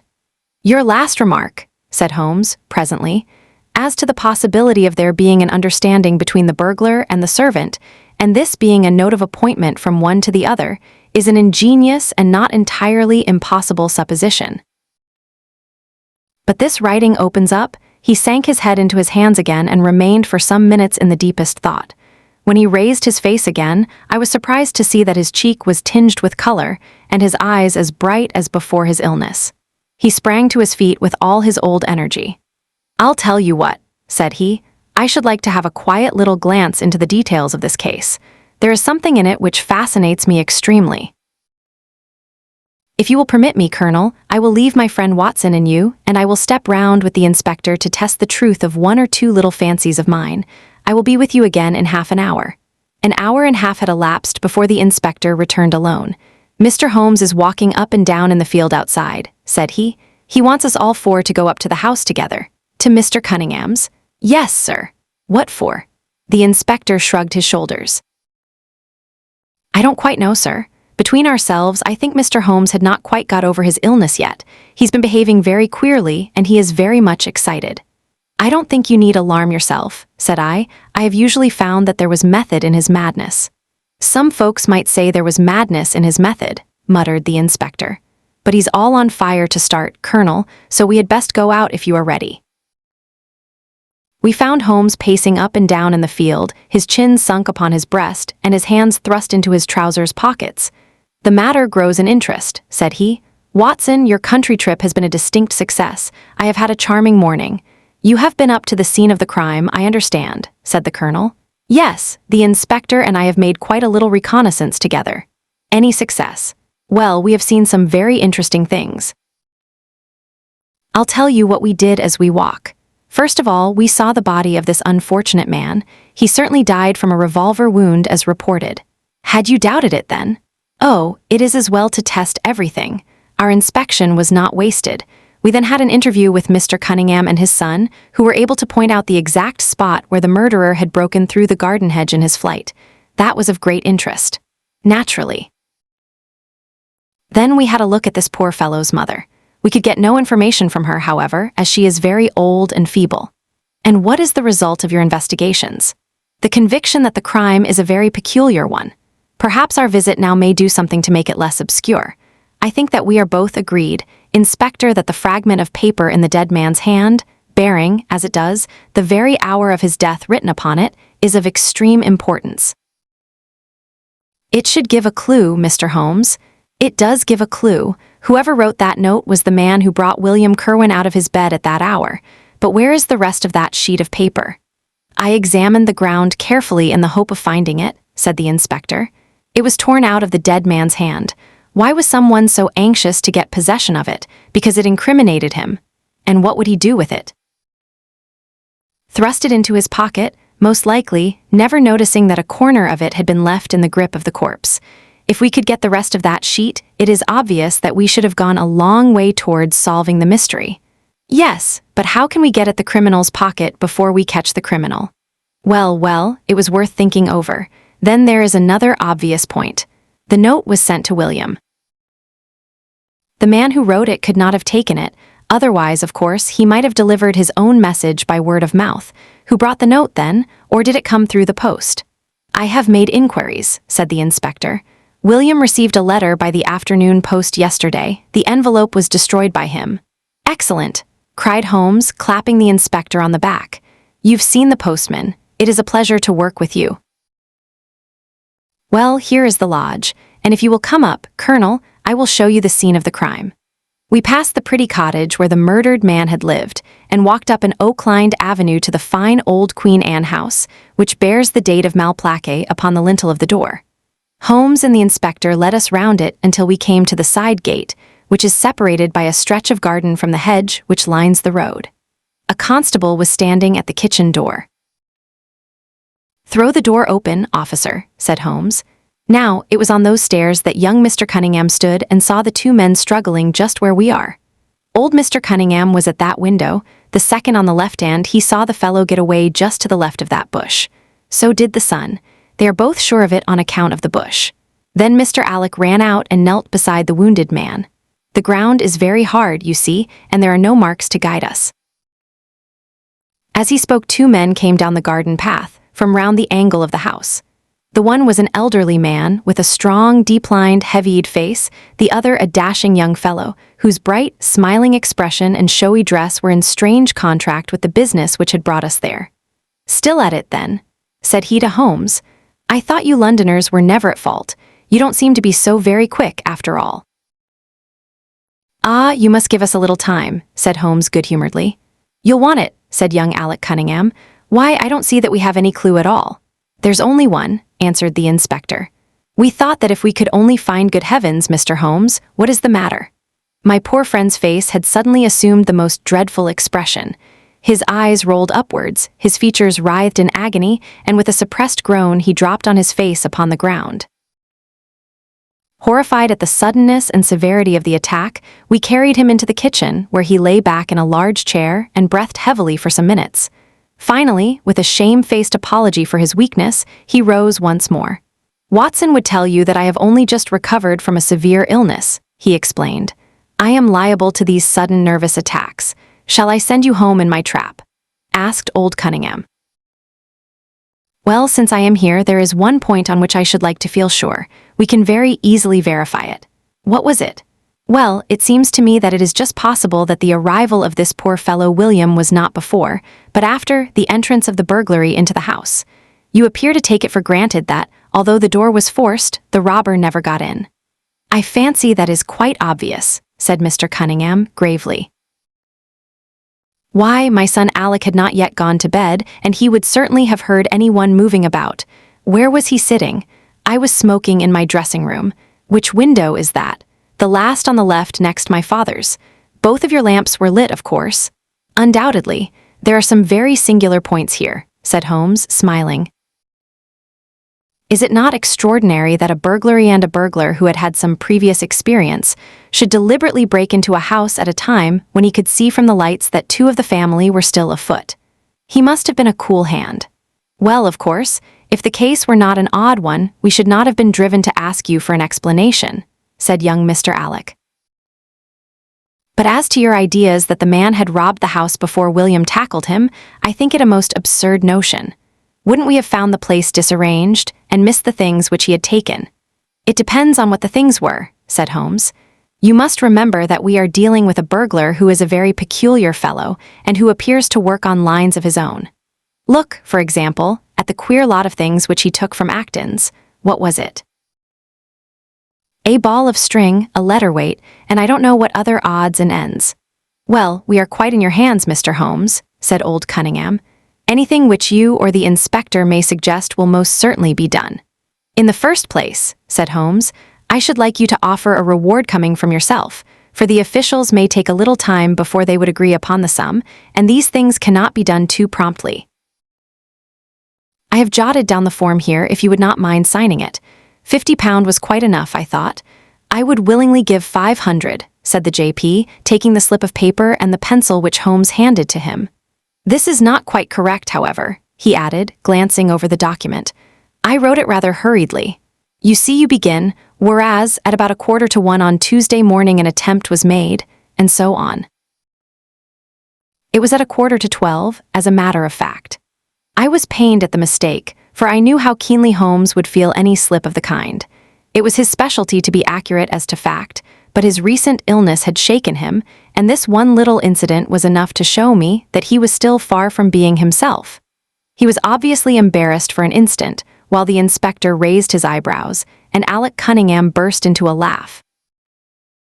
The old gentleman corrected the mistake, however, and handed the paper back to Holmes.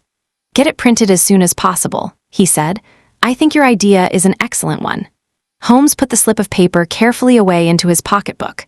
"And now," said he, "it really would be a good thing that we should all go over the house together and make certain that this rather erratic burglar did not, after all, carry anything away with him." Before entering, Holmes made an examination of the door which had been forced. It was evident that a chisel or strong knife had been thrust in and the lock forced back with it. We could see the marks in the wood where it had been pushed in. "You don't use bars, then?" he asked. "We have never found it necessary. You don't keep a dog." "Yes, but he is chained on the other side of the house." "When do the servants go to bed?" "About 10. I understand that William was usually in bed also at that hour." "Yes. It is singular that on this particular night he should have been up.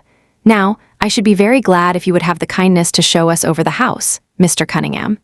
A stone-flagged passage, with the kitchens branching away from it, led by a wooden staircase directly to the first floor of the house.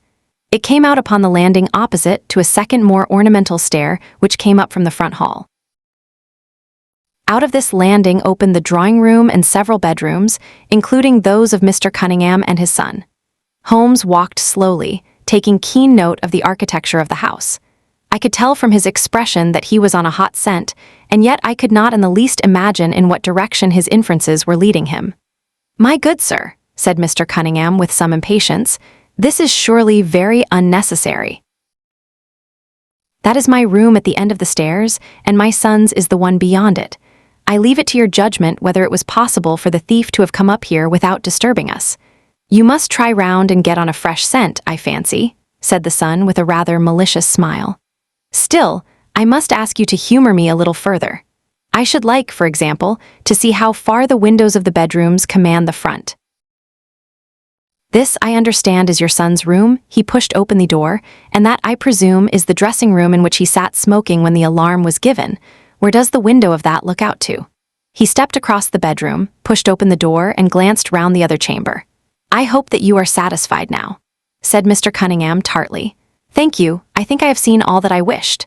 Then if it is really necessary, we can go into my room, if it is not too much trouble." The J.P. shrugged his shoulders and led the way into his own chamber, which was a plainly furnished and commonplace room. As we moved across it in the direction of the window, Holmes fell back until he and I were the last of the group. Near the foot of the bed stood a dish of oranges and a carafe of water. As we passed it, Holmes, to my unutterable astonishment, leaned over in front of me and deliberately knocked the whole thing over. The glass smashed into 1,000 pieces and the fruit rolled about into every corner of the room. "You've done it now, Watson," said he coolly. "A pretty mess you've made of the carpet." I stooped in some confusion and began to pick up the fruit, understanding for some reason my companion desired me to take the blame upon myself. The others did the same and set the table on its legs again. "Hullo!" cried the inspector. "Where's he got to?" Holmes had disappeared. "Wait here an instant," said young Alec Cunningham. "The fellow is off his head, in my opinion. Come with me, father, and see where he has got to." They rushed out of the room, leaving the inspector, the colonel, and me staring at each other. "'Pon my word, I am inclined to agree with Master Alec," said the official. "It may be the effect of this illness, but it seems to me that—" His words were cut short by a sudden scream of "Help! Help! Murder!" With a thrill, I recognized the voice of that of my friend. I rushed madly from the room onto the landing. The cries, which had sunk down into a hoarse, inarticulate shouting, came from the room which we had first visited. I dashed in, and on into the dressing-room beyond. The two Cunninghams were bending over the prostrate figure of Sherlock Holmes, the younger clutching his throat with both hands, while the elder seemed to be twisting one of his wrists. In an instant the three of us had torn them away from him, and Holmes staggered to his feet, very pale and evidently greatly exhausted. "Arrest these men, Inspector," he gasped. "On what charge?" "That of murdering their coachman, William Kerwin." The inspector stared about him in bewilderment. "Oh, come now, Mr. Holmes," said he at last. "I'm sure you don't really mean to—" "Tut, man, look at their faces," cried Holmes curtly. Never certainly have I seen a plainer confession of guilt upon human countenances. The older man seemed numbed and dazed with a heavy, sullen expression upon his strongly marked face. The son, on the other hand, had dropped all that jaunty, dashing style which had characterized him, and the ferocity of a dangerous wild beast gleamed in his dark eyes and distorted his handsome features. The inspector said nothing, but stepping to the door, he blew his whistle. Two of his constables came at the call. "I have no alternative, Mr. Cunningham," said he. "I trust that this may all prove to be an absurd mistake, but you can see that, would you? Drop it." He struck out with his hand, and a revolver which the younger man was in the act of cocking clattered down upon the floor. "Keep that," said Holmes, quietly putting his foot upon it. "You will find it useful at the trial. But this is what we really wanted." He held up a little crumpled piece of paper. "The remainder of the sheet," cried the inspector. "Precisely. And where was it?" "Where I was sure it must be. I'll make the whole matter clear to you presently. I think, Colonel, that you and Watson might return now, and I will be with you again in an hour at the furthest. The inspector and I must have a word with the prisoners, but you will certainly see me back at luncheon time." Sherlock Holmes was as good as his word, for about 1 o'clock he rejoined us in the Colonel's smoking room. He was accompanied by a little elderly gentleman, who was introduced to me as the Mr. Acton whose house had been the scene of the original burglary. "I wished Mr. Acton to be present while I demonstrated this small matter to you," said Holmes, "for it is natural that he should take a keen interest in the details. I am afraid, my dear Colonel, that you must regret the hour that you took in such a stormy petrel as I am." "On the contrary," answered the Colonel, warmly, "I consider it the greatest privilege to have been permitted to study your methods of working. I confess that they quite surpass my expectations, and that I am utterly unable to account for your result. I have not yet seen the vestige of a clue.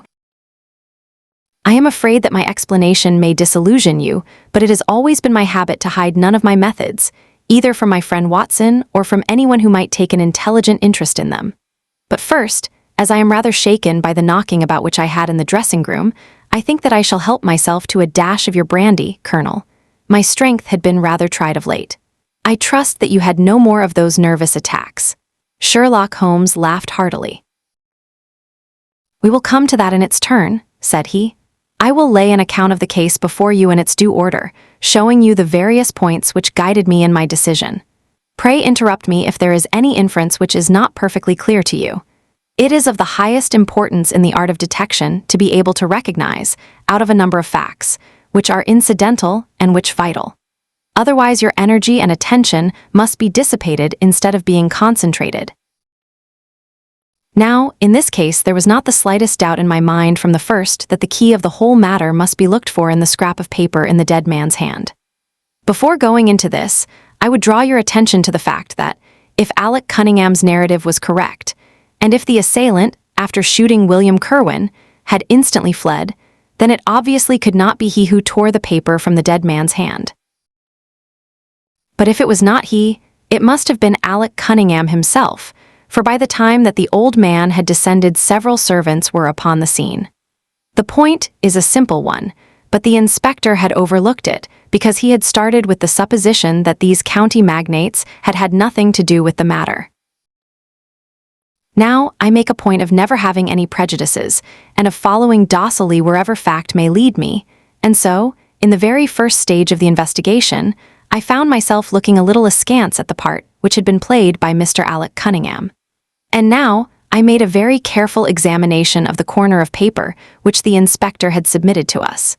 It was at once clear to me that it formed part of a very remarkable document. Here it is. Do you not now observe something very suggestive about it? It has a very irregular look, said the Colonel.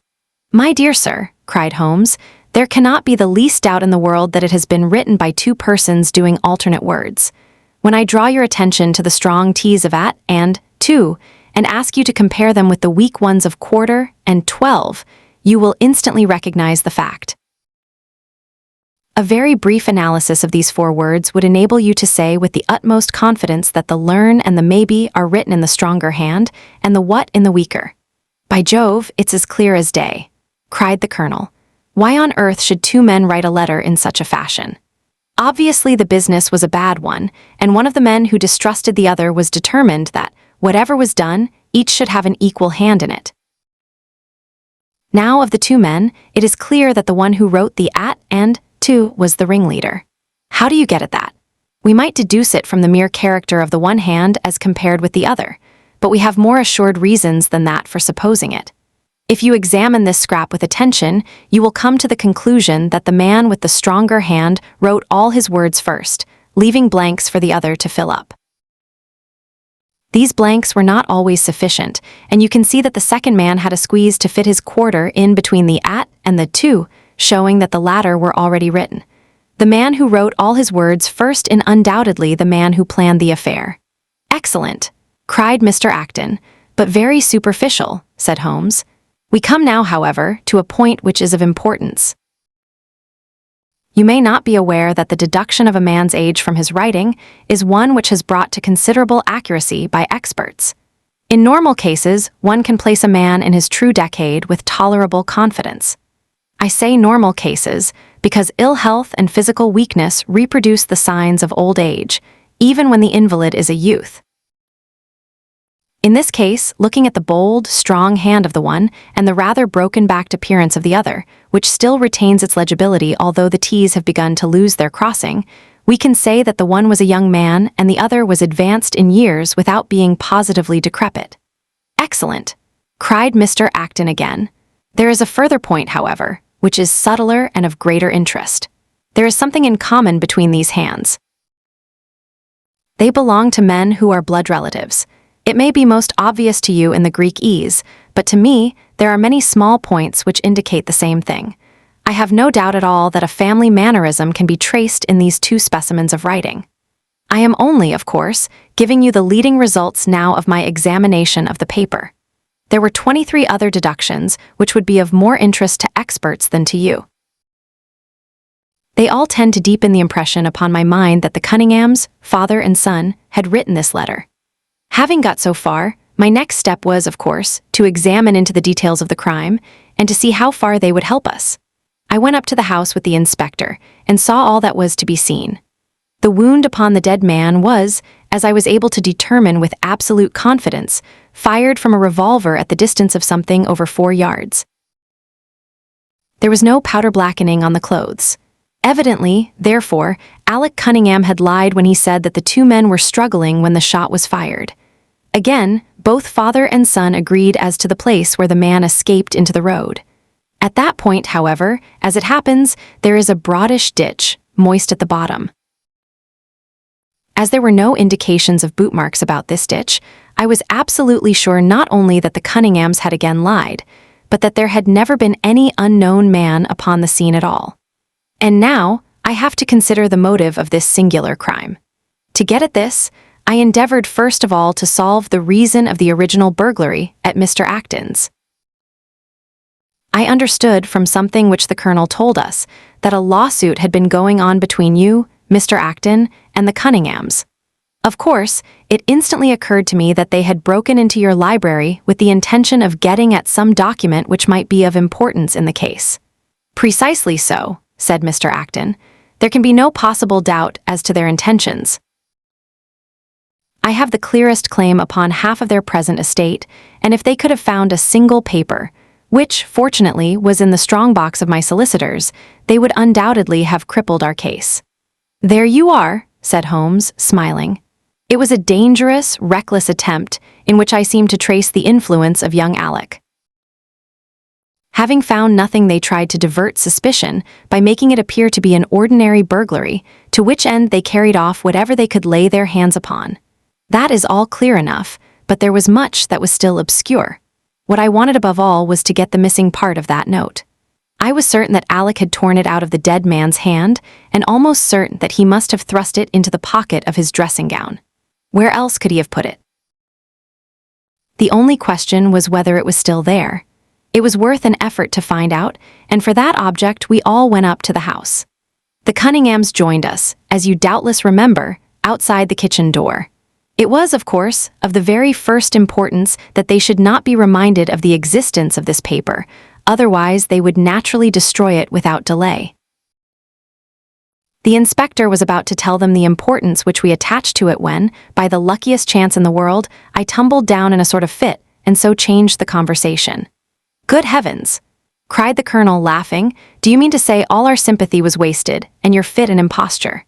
Speaking professionally, it was admirably done, cried I, looking in amazement at this man who was forever confounding me with some new phase of his astuteness. It is an art which is often useful, said he. When I recovered, I managed, by a device which had perhaps some little merit of ingenuity, to get old Cunningham to write the word 12, so that I might compare it with the 12 upon the paper. Oh, what an ass I have been! I exclaimed. I could see that you were commiserating me over my weakness, said Holmes, laughing. I was sorry to cause you the sympathetic pain which I know that you felt. We then went upstairs together, and having entered the room and seen the dressing gown hanging up behind the door, I contrived, by upsetting a table, to engage their attention for the moment and slipped back to examine the pockets. I had hardly got the paper, however, which was, as I had expected, in one of them, when the two Cunninghams were on me, and would, I verily believe, have murdered me then and there, but for your prompt and friendly aid. As it is, I feel that young man's grip on my throat now, and the father has twisted my wrist round in the effort to get the paper out of my hand. They saw that I must know all about it, you see, and the sudden change from absolute security to complete despair made them perfectly desperate. I had a little talk with old Cunningham afterwards as to the motive of the crime. He was tractable enough, though his son was a perfect demon, ready to blow out his own or anybody else's brains if he could have got to his revolver. When Cunningham saw that the case against him was so strong, he lost all heart and made a clean breast of everything. It seems that William had secretly followed his two masters on the night when they made their raid upon Mr. Acton's, and having thus got them into his power, proceeded, under threats of exposure, to levy blackmail upon them. Mr. Alec, however, was a dangerous man to play games of that sort with. It was a stroke of positive genius on his part to see in the burglary scare, which was convulsing the countryside, an opportunity of plausibly getting rid of the man whom he feared. William was decoyed up and shot, and had they only got the whole of the note and paid a little more attention to detail in the accessories, it is very possible that suspicion might never have been aroused. And the note? I asked. Sherlock Holmes placed the subjoined paper before us. If you will only come around at 11:45 to the East Gate, you will learn what will very much surprise you and may be of the greatest service to you and also to Annie Morrison. But say nothing to anyone upon the matter. It is very much the sort of thing that I expected, said he. Of course, we do not yet know what the relations may have been between Alec Cunningham, William Kerwin, and Annie Morrison. The results shows that the trap was skillfully baited. I am sure that you cannot fail to be delighted with the traces of heredity shown in the P's and in the tails of the G's. The absence of the I dots in the old man's writing is also most characteristic. Watson, I think our quiet rest in the country has been a distinct success, and I shall certainly return much invigorated to Baker Street tomorrow.